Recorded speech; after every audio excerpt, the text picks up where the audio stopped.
She said the house needed repairs, and I believed her because she was my daughter. I didn't know that belief was about to cost me everything. My name is Edward Collins, and I'm 70 years old, and this house is the only thing I have left. 40 years. That's how long I've lived here. 40 years with Margaret. Every wall has a memory. Every corner has a story. The kitchen where we made breakfast together. The bedroom where our children were born. The living room where she died. The porch where I still sit every morning, hoping maybe she'd come out and join me. After Margaret passed. This house wasn't just a home anymore. It became the reason. I was still breathing. My daughter Laura started visiting more often. At first, I thought it was because she loved me. Because she wanted to spend time with her father. I was grateful for it.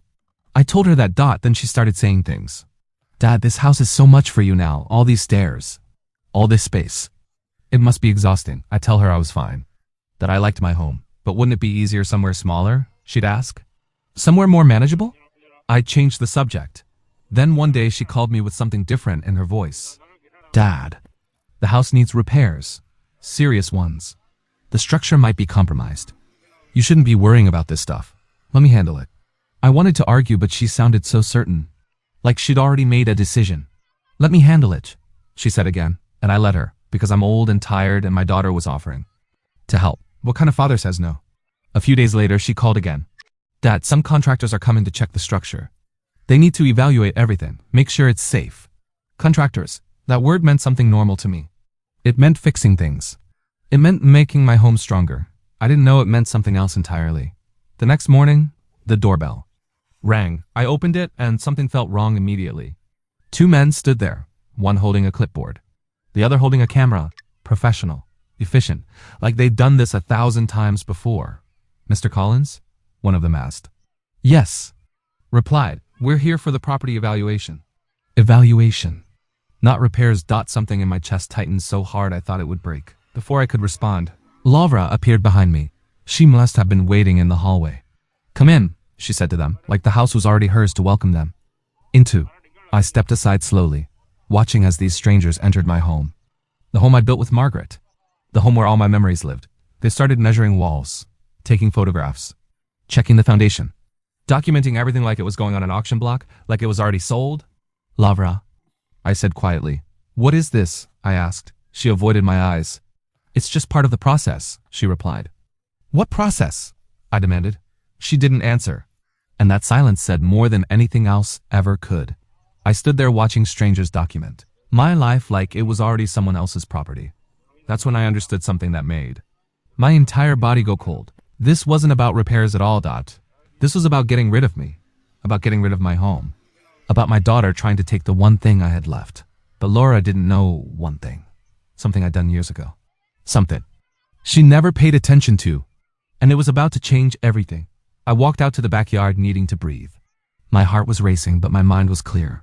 If this was really happening, I needed proof. I needed protection. I went back inside and quietly watched as the men continued their work. Living room dimensions, one of them said. 17 by 14. The other replied, they weren't guessing. They were preparing.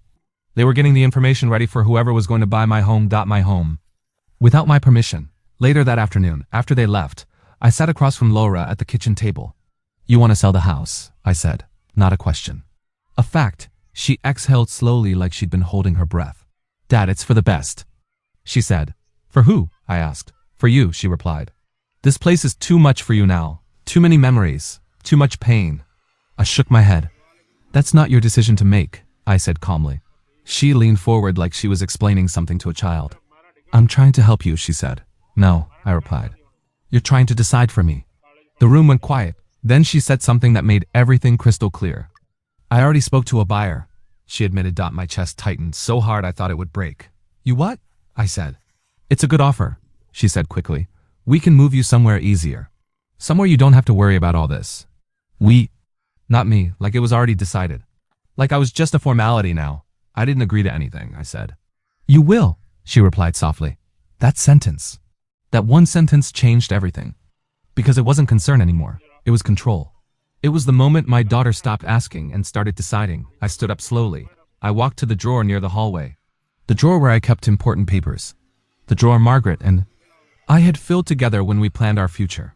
I pulled out a folder and placed it in front of her. What's this? She asked. Open it, I said. She did. and her expression changed instantly. It was like watching someone realize they'd been playing a game they didn't understand. It was a legal document. A trust signed years ago by me and Margaret. The house could not be sold without my full approval. And more importantly, it was protected from any external transfer. Laura looked up at me speechless. You didn't think I planned ahead, I said quietly. She didn't respond because she couldn't. Because the plan she'd been working on didn't include this. Didn't account for a father protecting his home, a husband protecting his wife's legacy. I trusted you, I continued. But trust doesn't mean you get to make decisions for me. Tears filled her eyes. I was just trying to do what's best, she said. Then you should have asked me first, I replied.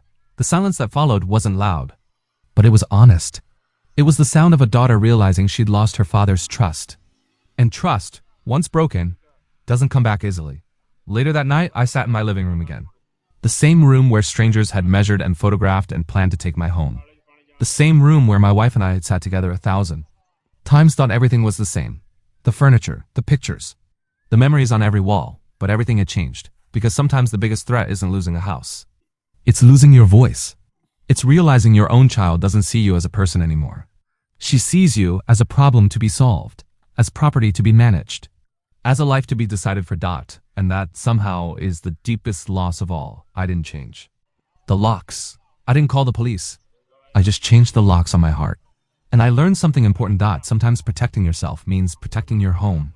Sometimes protecting your home means protecting your dignity. And sometimes, the people closest to you are the ones who hurt you the deepest.